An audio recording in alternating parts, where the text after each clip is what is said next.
Have you ever gone to learn a new song, saw the chords, saw a bar chord, and said, I don't want to learn this song anymore? Well, I want to make bar chords a little less scary.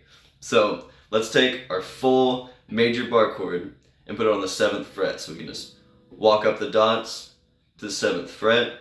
And first thing to look at is the thumb, the first finger. So your first finger you want all the way across each string, going all the way across the fret with your tip of your first finger holding down the low E string. So you don't want it above it like that, right there along with the E.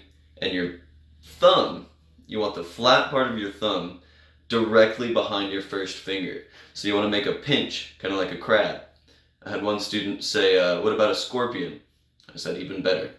So you make that pinch with just enough pressure, so you're not jamming your thumb into the back of the neck, but you're supporting your first finger, also pressing into the fretboard.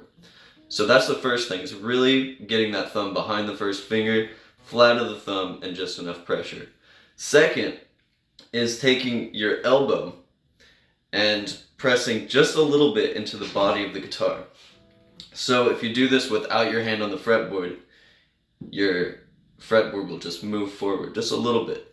That's what's going to push into your bar chord shape.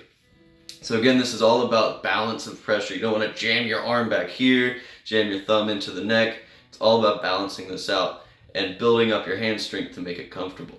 So those two things, thumb behind the neck, pressing into or behind your first finger, and then your arm slightly pressing into the body for a little extra support. And now as you get that down, you can move the shape down one fret at a time, all the way maybe to the dreaded F chord at the first fret.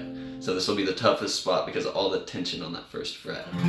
So if it's still giving you trouble, throw a capo on there. We'll go back to, we'll put it on our 6th fret and then set up that chord on 7 again. So now there's even less tension and it's going to be easier to make this shape. So practice like that. Then you can move down a couple frets, practice it there. And being consistent, even for just a week of doing this every day, you'll notice your hand starting to get stronger and these notes ringing out a little better.